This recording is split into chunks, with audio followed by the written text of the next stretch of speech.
We're very lucky to have Racquel Moses, Chief Executive Officer of Caribbean Climate Smart Accelerator, here with us live at COP TV. Good morning. Morning. Is it morning? Good afternoon? Who knows? Still morning? It's still morning. Well, it's midday. Yeah. Good midday. Yeah, exactly.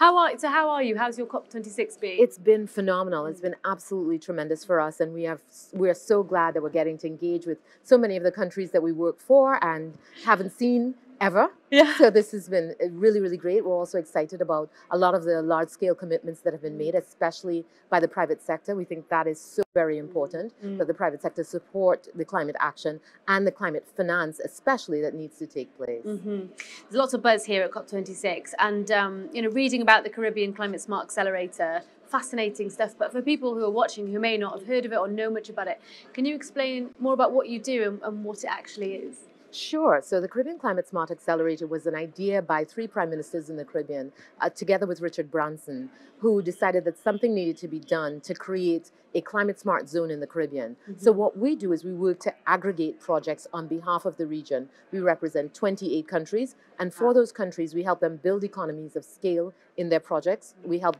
bring climate finance to their projects. We help bring innovation and private sector to the table as well. Wow. So the objective of the accelerator is to make sure that we're advancing projects at scale to be able to build our resiliency and achieve our Paris commitments.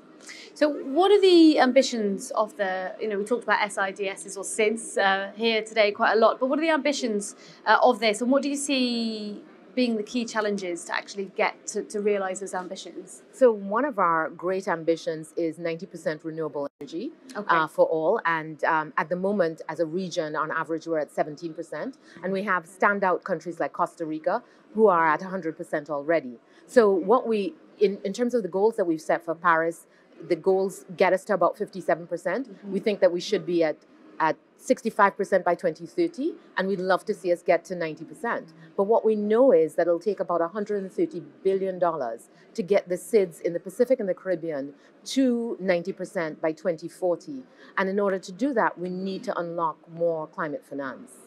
Why is it so important to address the challenges in SIDS? I mean, these are places that are hit first and foremost by the impacts of climate change. Why is that so relevant? We have an outsized impact of climate change on us. Between 1966 and 2015, Paris Agreement, there have been 782 climate-related disasters affecting over 50 million people, resulting in 18,000 deaths and $43 billion in damage. We cannot continue to sustain this level of onslaught. We were already vulnerable before this started. I mean, huge figures, really hard to wrap your head around. Kind of being here at COP26, how is that different to at the Paris Agreement, and what kind of changes have you seen between then and now? I think what we want to see more than anything else is more momentum towards action. I appreciate the commitments as they're being made, but unless there is greater action taking place. And so what we'd like to see is a month out from COP for every single commitment, 10 milestones as to what will be achieved by COP27, so that there's clarity and measurement. And we can say, okay, in February of 2022, where are we? Are we ahead or behind in terms of the commitments that we've been made? Because everything that we plan to deliver by 2030 needs to start happening now. We don't have time to sit and say, oh, well, we'll start that in 2025. That's not how it is. To make the commitments that have been set for 2030, the work should have already begun. So let's tell us how you plan to meet that, so that at COP27, we're looking at, okay, 10 countries are ahead, 14 countries are behind, but we understand how we close those gaps. It's really interesting to hear so many speakers the past week talking about that transparency and accountability that is needed along the way. You mentioned finance earlier. What needs to happen to scale climate finance for SIDS? There are 3 main things that we need. We need certainly access to finance, just in general, but we also need access to finance to build capacity. We need access to concessionary finance. And we need just more commitments to be able to close those gaps. We don't have the fiscal space to be able to take on additional debt. So unless there is more philanthropic money, grant money, concessionary finance, then we don't have the capacity to close the gaps that already exist to be able to pay for the adaptation that we already need. From what you've seen at COP26, how does kind of how does that fit into what you do need, and based on what you've heard so far? We're hearing some of the right things, but the fact that the developed nations have not yet been able to close the $100 billion gap set at the Paris Agreement is incredibly disappointing. But it's an opportunity for them to become the heroes of the next series of measured dates. So let's have them meet the commitments, and let's have a lot of that money be free, untethered grant money that can then really be used to support the initiatives of the region. Absolutely. Of course, it's Oceans Day here. It's a brilliant day. What do you see the role of blue economy in SID's net zero transition and building resilience? And why is Oceans Day so significant? Oceans Day is absolutely paramount because the ocean and healthy oceans serve as a source of our biggest source of our carbon sink that we have. And in addition to sort of cutting the emissions, we need to keep the natural systems that sequester carbon very healthy. So I think Oceans Day is my favorite.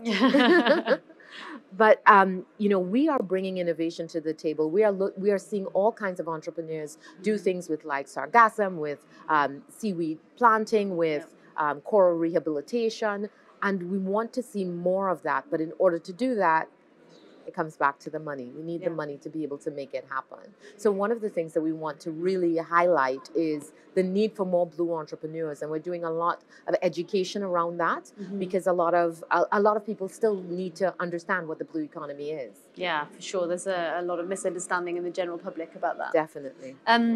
What would be the key message you want decision makers here at COP26 to take from your work? It is that we are vulnerable and innovative and resilient. We're working on a resilience scorecard. We launched it last week at the Caribbean Renewable Energy Forum. It's something that we were working on by the Islands Resiliency Action Challenge. And we want to see that level of innovation, not just across all Caribbean islands or all small island developing or big ocean states. We want to see that as a global measure for adaptation and resilience. And so we're bringing solutions to the table, and that's what we want to see. We want to see a recognition that we are contributing to solutions as much as we are not a contributor to the problem. So all we need is the financing to help support our efforts to be able to help us to do even more. Can you tell us more about that resilience scorecard? Because it's fascinating and multifaceted. The Resilience Scorecard started as an initiative last year to be able to measure the efforts of resilience that are important to countries. So it's meant not to be a punitive scorecard, but one that can be win-win. So islands identify the areas in which they feel resilient or vulnerable. They identify how important those items are to them. So let's say it's in their energy independence, for example. How much renewable energy have they implemented? How distributed is their grid? How resilient are those systems?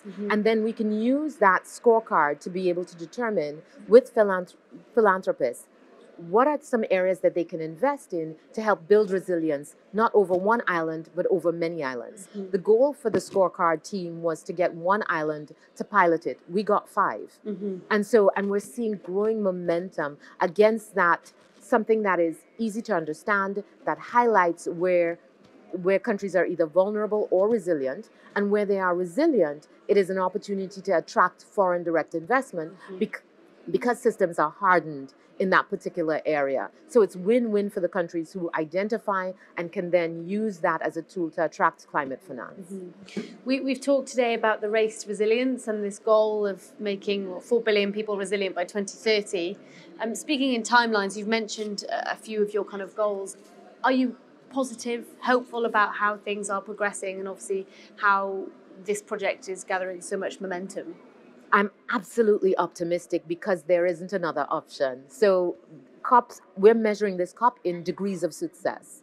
And so failure is not an option. And so we are delighted by the level of commitments that we've seen. We're delighted by the announcements and the progress and the commitments, but we need to continue to move faster. I'm a runner, and I'm one of those runners. I don't hit my key pace until I get to like mile 13. And that's okay. But this is the point at which we need to hit our top speed. So I'm encouraged, I'm hopeful, I'm optimistic, and this is for us we are not leaving until we get our objectives met. So it's do or die. Yeah, absolutely. Strong message there. To finish, kind of for people watching and want to learn more about this accelerator and the project itself, can you tell us where to go, where to learn more from? Certainly, you can go to CaribbeanAccelerator.org. And that is where you'll find a lot of information about the things that we're measuring, the projects that we have, the folks who are involved, our magnificent partners and supporting infrastructure, the countries that we represent. And there you'll find all of our social media. You can follow us on social media. We want to highlight projects that are taking place in other places. We want to collaborate. We want to find innovations. So please work with us. We absolutely, we're looking we're creating a tribe, a movement, an unstoppable force. And so join us or get run over. Thank you, Racquel Moses, for coming with us live here at COP TV. It's been lovely having you here. Thank you so much. Really nice meeting you too.